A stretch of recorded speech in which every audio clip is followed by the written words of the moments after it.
Life moves pretty fast. You don't stop and look around once in a while, you could miss it.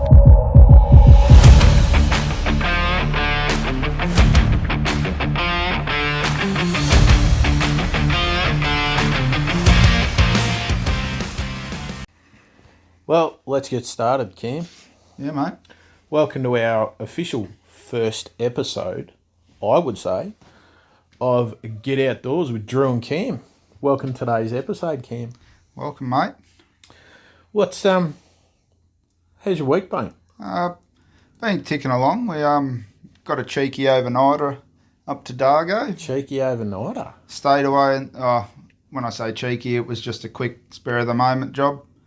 Rang the Dargo River Inn and they had a room available, so booked that. Oh, Dargo. What a spot. Oh, cracking spot. Beautiful. Said to the wife, we need to get some stuff together. I've virtually packed for the kids. Planning on a swim and a small barbecue. Nothing much. Nothing Awesome. super exciting. But It's school holidays at the moment, so I mean, that two words bring the fear to every parent by the end of school holidays or Christmas holidays, I reckon. Yep. Run out of things to do, places to go. Yep. Where, you ever found that? You get on the holidays and all of a sudden the missus will say to you, I'm tearing my hair out, we've got to disappear for a night or two, or... Yeah, or because we have the neurodivergent kids, we get a bit housebound at times. Absolutely. So we've got to make do with what we can when we can as well. So Yep. this was a good trip because our young bloke's niche is water. He loves it. He focuses on it, and the fact that we're able to say to him that we're going to go for a swim in the river in the afternoon was enough encouragement for him to come and do other activities with us throughout the day. Neurodivergent, you're talking... Autism. Yep.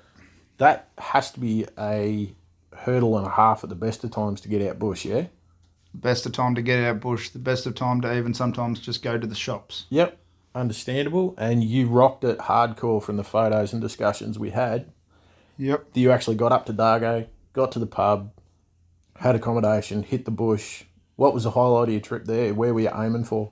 Oh, we got up to the dog's grave. I've reenacted a family photo from way back when I did it with my family when I would have been, I think by the look of me in the photo, I might have been 10 or 12. Oh, that's cool. Yeah, so I reenacted it with my kids at the dog's grave, at Bonnie's grave there, and then came back down the Berrigan Road to Ollie's Jump Up for a swim. Those that don't know, what's the dog's grave? I haven't been up there, so give me a rundown. It's a historical marker. I do believe he was a pioneer that was going through the area, and his dog passed, and that's where he buried her, but I'm not 100%. I haven't read up a lot on that, so it could be something that I can come back to later on in another episode. Absolutely. That'd be good, man. I mean, that's a bit of a history point for people to... Another day trip out, I guess. That's it. I mean, it's a bit of a hefty drive up from Dargo. Yep. It's around an hour's one way.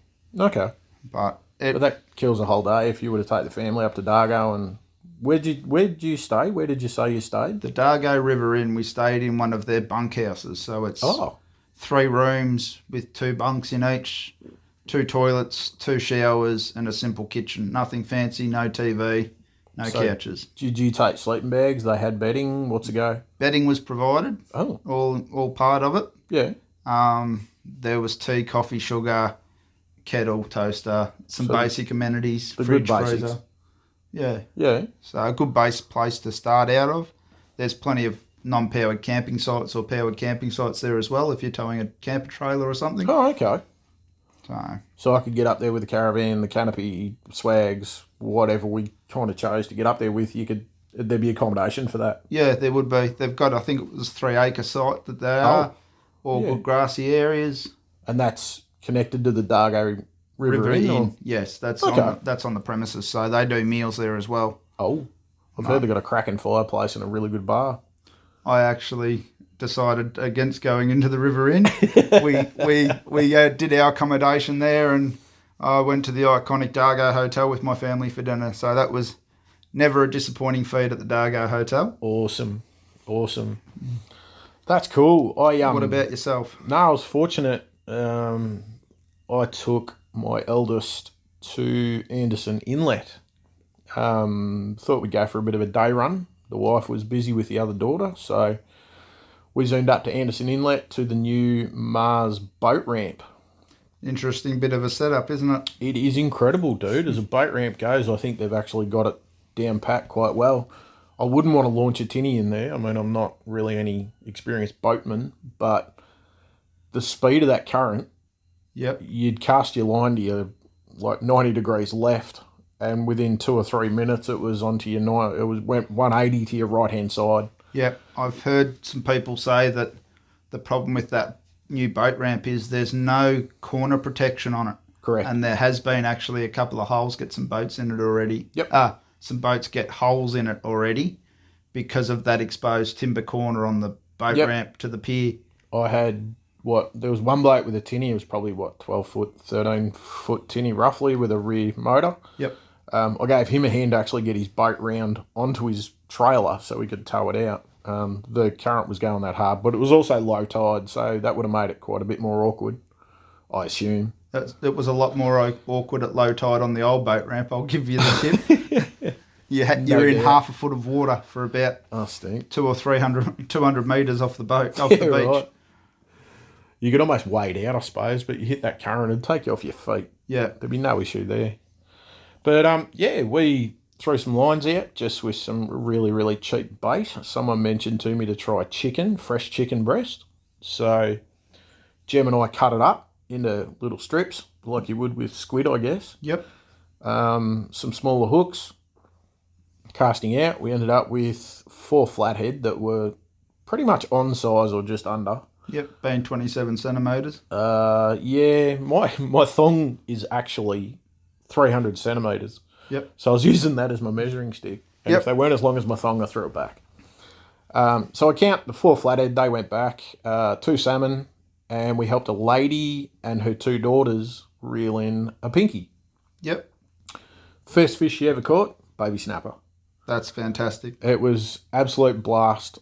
She was at the very end of the pier. We were, just as you walk on and turn right, we were standing there and having a discussion, and she goes, I brought my girls down, they've never fished before. And I'm like, oh, fantastic, this is awesome. Great starting point. She loaded the girls up, helped them cast it. The 2 girls were reading books, and next thing, her rod gave off enough to give her a jump. And she's like, oh, can you give us a hand? Can you give us a hand? I'm like, absolutely, ma'am. I am more than willing to help you. Ran down the end of the pier, gave this girl a hand. She wound it in, got the fish off. She got to have a feel of it, got a good look at it. Photos with her mum. They were so proud. Beautiful blue spots down the side. Absolutely.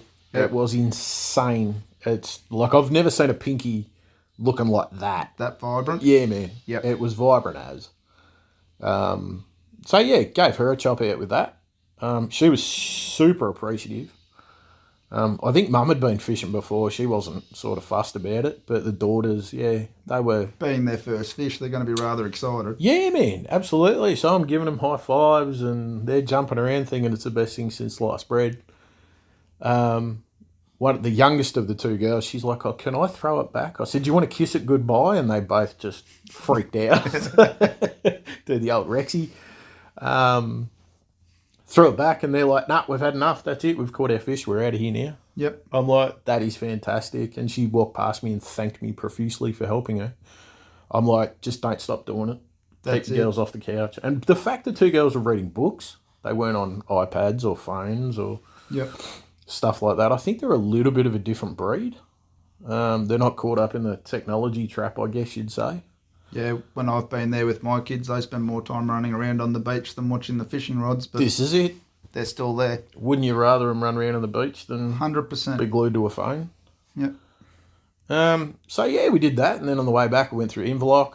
I cranked up the gas cooker in the back of the canopy of the ute, had some snags on Turkish bread. We had a look at Inverloch Pier. That was flat out, people jumping off that all day. It was cracker weather. Inverloch does tend to get quite busy around this time of year, the summer school holidays. Oh, absolutely. It is a mecca, realistically, for an easy, safe beach for a swim. Well, this is it, and it's an hour and a half from Melbourne. Yeah. The tide can be a little bit dangerous and turbulent at times, right on that real peak. But most of the time, the lagoon down near Inverloch there, you can find a shallow enough bit that's nice and easy for kids to have a splash around in. Well, even the beach. For the amount the tide goes out, when you get a look at it when the tide was right out, I noticed the beach was fairly flat. Yeah, it so is. even for a Yeah. day out with your kids, they're not going to get smashed in the tide. They're not going to get ripped in a current, put it that way. Yep. But it'd be a really cracking place to take the kids, have a picnic. There's plenty of tables, barbecues, shady areas. Lots of stuff along that foreshore. There's a big playground there just in Inverloch as well. 100%. Yeah, Get you off the couch, get you outdoors. that's right. And that's what we're about. That's it. 100%. Drew, one thing I did forget to mention about the Dargo trip. Yeah. We came back down and had a swim at the Ollie's Jump Up campground there. Oh, nice. I did notice there's one thing that gets me going is bags of rubbish being left behind and stacked up against trees or stacked up against the toilet blocks. Isn't that a problem? Or is it? Yeah, it is because Is it? it's a Sorry, carry I'm out. being sarcastic. It's a carry out campsite, Absolutely. and there's just bags being left behind. Same deal as what happened up at Walhalla the other week. Oh, man. Listeners, I don't know if you've heard what happened at Walhalla, but Cam, can you give us a rundown? What's the deal? So Walhalla, it's actually at Cooper's Creek Campground. It used to be quite a very nice spot. It's Free now campground up at... it's Walhalla, become yep. a very busy spot on most weekends, most school holidays.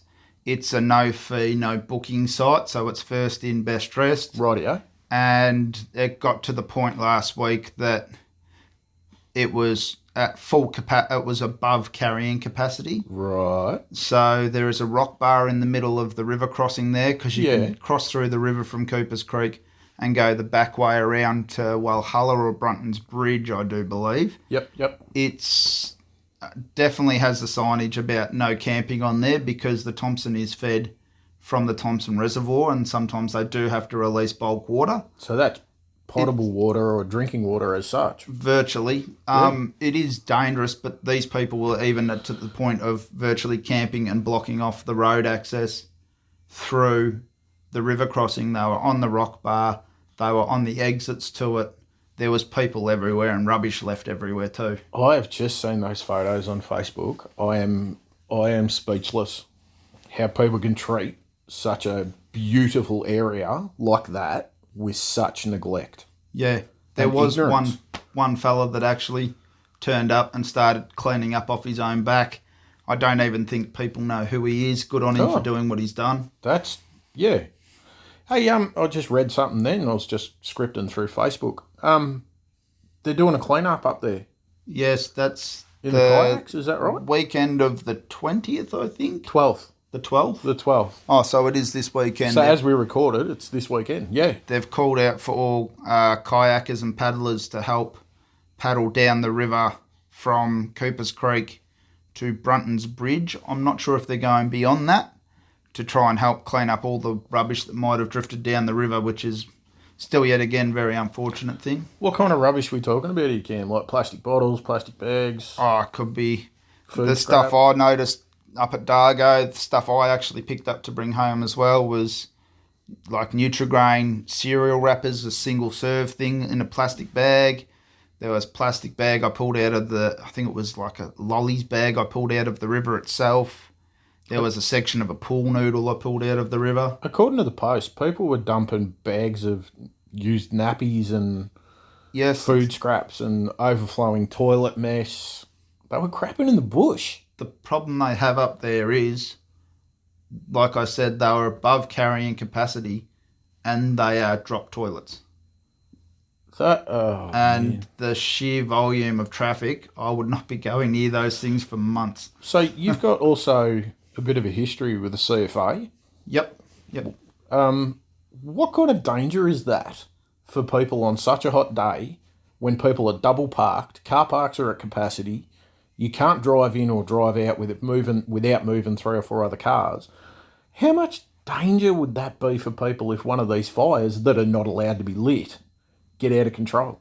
Well, the thing is, that is also a prone area for campfires lit or still burning on total fire ban days. We hear that a lot.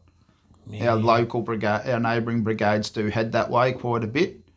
The hardest thing is, and it's happening a lot now, a lot of councils or parks are getting gated and closed because they are simply one way in, one way out on these public holidays. and it becomes the same issue. You cannot get an emergency services vehicle there if it needs to be there. So that is why some of these places are getting gated and closed to the public on these holidays.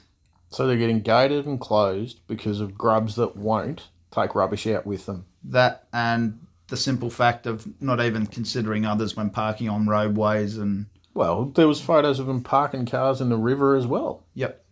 And that's recognised platypus habitat. How much do we want to knock out one of the world's most unique animals? Yeah, park your car in a river and throw rubbish down it. I have been fishing there many moons ago and actually caught my biggest brown trout behind the old hotel there. Wow. And there was a Nissan Patrol that had driven down, had to for some reason park half in the water, half out of it to be cool. Hopped out and they went and fished downstream. I walked past flicking lures and actually hooked one of my biggest recorded brown trouts. I never actually measured it. I have a tendency to it's do big, that. That's all that matters. I get excited, I get my photos, I give it a swim, I say goodbye, and I generally watch them swim away. Yep. But it's the same thing. Why did you even need to drive down and park half in the river, half out of it? Okay, let me ask a question. Do you reckon they're uneducated or they're ignorant? I think it's a bit of both. It's that the ignorance, the self-entitlement of some people too, which is it's sad to see because this could be another reason why that place gets locked up. Well, this is it. And There's been God's own campgrounds. country up there. There's been campgrounds removed from that area that have been bridged and barred so you can't get in there as it is, and it'll just get worse from here, I think. Well, unless people start to pick up after themselves. What's the old saying? Only leave footprints and take memories. That's right. But the other thing is too, if you're even out on a day visit, like I mentioned, I picked up some rubbish while we were at Ollie's Jump Up at Dargo there. I was there cooking some sausages yet again. The gas burner on the tailgate, sausages and bread for the kids. Mm-hmm. It's always a hit. Our greatest family debate with that is a barbecue sauce or tomato sauce. The age-old debate, The mate. age-old debate, that's it. But Age-old we cater debate. for all people. That's it. You'd be a tomato sauce man, wouldn't you? Oh, I'm partial to tomato sauce, but still don't mind drifting across to the dark side. Nah, it's always got to be the dark side, mate. It's got to be the barbecue sauce with a barbecue. That's it. But, it's that simple thing. And then I'd heard something rustling around, not walking back down to the river to get the stuff later on. Yeah, the old lace monitor come roaring out and up the gum tree beside me and made me jump about a foot in the air. But you got to get used to that sort of stuff up there, I guess. Well, this is it. Yeah, we got There's some nice big photo. suckers up there too. Oh, he would have been over a metre in length. Yep. I can tell you, I wouldn't want to have had to have a jostle with him. So No, we camped out the back. I can't remember the name. Starts with an A. Out the back of Walhalla and Aberfeldy. And Viv was in the tent, and I seen one coming out of the bush, and I've grabbed the shovel and sort of tried to steer him away, and he ran towards the opening of the tent. Viv had nowhere to go. Lost her mind. Absolutely lost her mind. But this thing would have been a good 5 foot long. Yep. So I put the shovel in front of his face and steered him out, and he went bush again. But yeah, that was our introduction to Aberfeldy and the big lace monitors. That was insane. Yeah, they are an impressive animal, and how quickly they just scurry up a tree.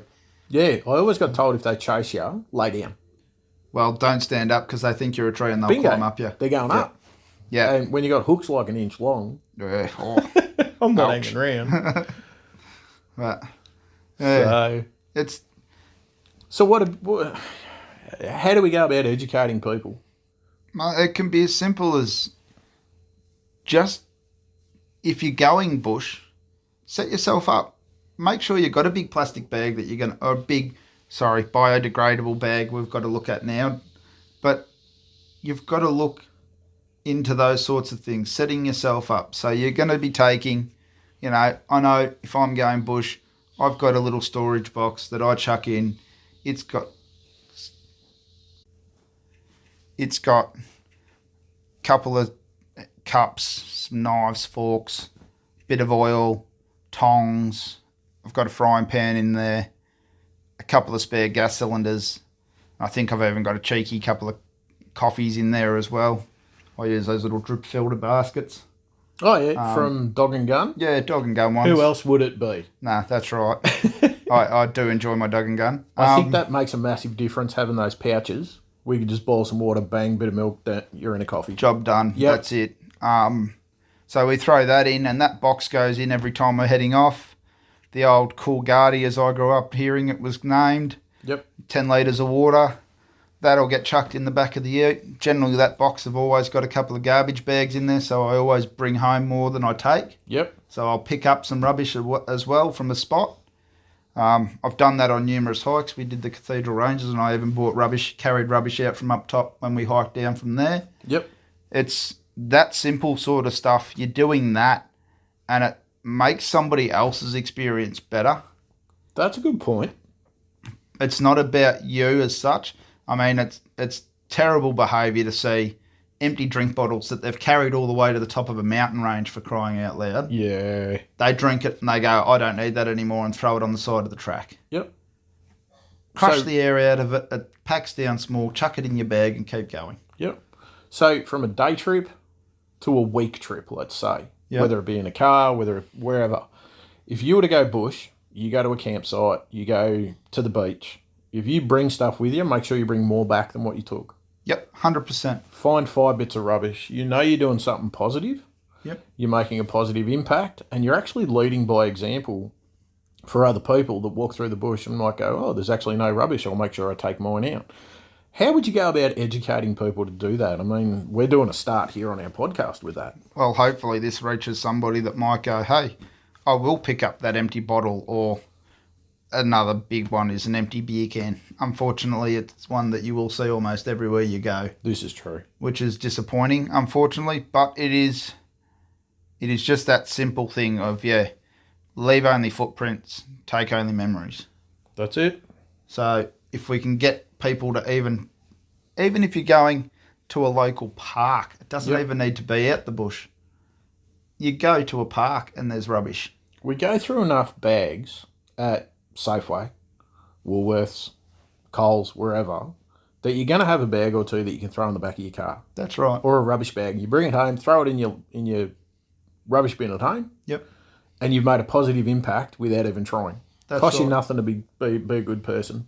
And the other thing is too, this will be one of the main focus points for any group to try and lock people out of an area as well. That's true. If you don't Rubbish have people being in there, left. there's no rubbish. That's right. Yeah. No people, no rubbish. And if they lock places up, it stops anybody, like we're trying to get people to get off the couch, it would stop you from being able to walk through Wilson's Prom, walking through Point Nepean, walking through the mountains out Gippsland Way. Anywhere you want to go, if they put a gate on it, you're out. Yeah, I'm not sure about the hiking through. I do believe there's a lot of gated areas that you can still hike into. Oh, okay. Beautiful. Yeah. But that's the thing. It becomes only foot access, so it then limits to the amount of people that can actually visit and see some of the amazing stuff that they get to see up there. Yep. So, and that's not what we're aiming to do. We're aiming to keep Australia for everybody. We're all public landowners. Well, this is it. So why wouldn't we try and get onto that? That's it. Keep it clean. Don't be a grub. Leave footprints. Take memories.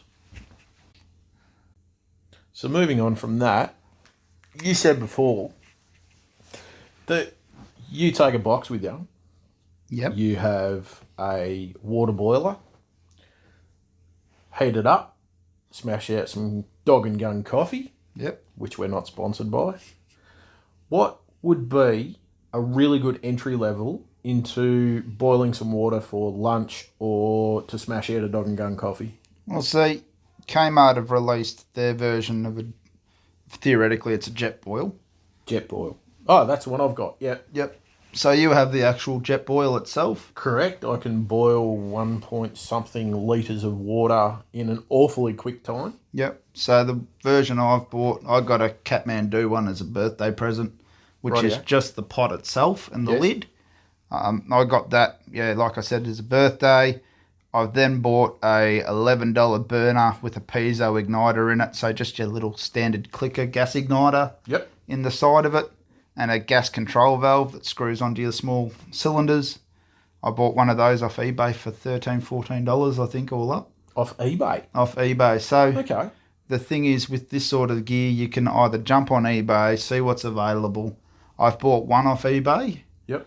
prior to this one, and I had actually the piezo igniters do go in them. Okay. The gas valve and all that still works quite well. So I've actually I chuck a more cigarette lighter in the same container as the jet boil oil packs down into. So when you go hiking, it has a double purpose for you. Having a cigarette lighter, you can light that, or if you wanted to, and you're allowed to, you can light a small fire. Light a small fire, that's correct. So Safety first. it's just that extra incentive, and then plus, yet again, if you're hiking somewhere wet and there's a lot of leeches, the cigarette lighter can also be used to help get them off you as well. Ooh, that's something to talk about later. So it's that multiple uses, but that will boil water in quicker than putting it on a fire. Yes. They are designed with those fins to help conduct the heat and get it roaring. And we've used it to the point on our overnight hikes where we're cooking pouch meals in them. Okay. Yeah. So, But that's kind of the purpose of the jug that holds. You can cook a meal in it. You can boil water in it. Yep. You can boil hot dogs for the kids if you wanted to. our young fella does a lot of instant stored of noodles, like your Maggi noodles. 2-minute noodles. Great. So you can chuck them in there. The lid's got a strainer basket part in it as well, so you can drain the water off, put his noodles in a bowl, and he's sorted. So what would your setup be worth? Well, Would you call that an entry-level setup? it's your entry level. I mean, Kmart have got one. I think theirs is around the $80 mark. Okay. Compared to a jet boil of... $150 to $200 for a genuine jet boil. Yep. That depends what you're going for too. You could be getting the micro jet boil that's got just literally a spigot and the adjustment for the flame, and That you connects needed to the little gas bottle yeah. and go from there. Yep. But even to buy your gas bottles, I mean, Kmart have got those reasonably priced. You don't have to buy the top of the line stuff to start out with as well. No. You can start somewhere and go, okay, this isn't for me. You know what? If it's not for you, put it on Marketplace. Well, It might be a starting point for somebody else to get them out the door too. this is it. Get someone else outdoors. A lot of our hiking stuff, I've bought and upgraded and sold and bought and upgraded and sold to get where I am now with my setup for overnight hiking. So would you say Marketplace is a good place to start? Maybe even look for a water boiler or a gas stove or something like that for an entry level for people? Yeah, your entry level though, like I said, you could be going to Kmart, and I know, yeah, Kmart doesn't have the greatest of quality or the lightest of stuff, but it gets you going, it gets you a starting point. And the gas burner I used to cook the sausages by the river the other day, I think it was $20 from Kmart, 25 with a pack of 6 gas canisters for it. Yes. So that's easy, lightweight. It's got its own storage box. It can sit in the back of the ute all day driving on a dusty road, pull it out, turn it, and it will ignite. It can sit in someone's garage for when they go out for once or twice A now and year. then. And they've got it. And the gas canisters are dirt cheap, That's it. And easy to light, safe to use, and a cheap little fry pan. Yep. You can bang up half a dozen snags or anything you want in it. I even went the cheaper option and went with the MasterChef one from Coles with Flybuys points. Well, see, and you could use it in the house. You can take one with you. You take your knives and forks, so it's not an extra cost. Yep. You can use either paper plates or you take a couple of plastic plates from home or whatever. Yep. You're leaving less of a footprint or potential rubbish. It's low budget. Low budget, a day out, and you're actually out in the outdoors breathing fresh air, so you've got off the couch. And like I said before, a small storage box needs to be reasonably robust too. Well, I mean, Bunnings do them cheap enough. That's right. I did start off with the cheap one from Kmart, but the UV destroys them, knocking them around in the back of the ute. You need something with a bit robust in its build. But once you've got that just sits there. So you just grab that, the gas burner, you're virtually sorted. You are sorted. That and an esky and you're ready to go. And you can take that anywhere with you, really, can't you, Cam? Yeah. So anywhere from in your wife's car, your car.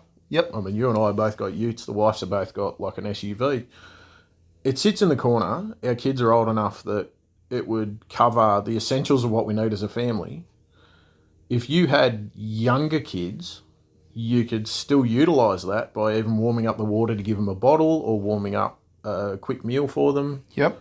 Tupperware is dime a dozen. So really you're covered for everything. That's it. From a day trip to an overnight camping trip. And it doesn't need to break the bank to set that up. No. That sauce, I don't know how many months it sat in the box for. But it's the screw cap sauce, so it's Bingo. all fully sealed. That's it. I know the greatest debate on earth is, does the sauce go in the fridge or the cupboard? Well, mine stays in a storage box in the shed for this. That's a Facebook survey if I've ever heard it. But it's simplifying something. So, yes, we've got a window of opportunity here. Let's go for a quick drive up the road. It might be 40 minutes away from home. I'm lucky with my location to be away in the hills really quick. So we could be up in the hills having a barbecue somewhere, and it's quickly grab 3 things and you're on the way.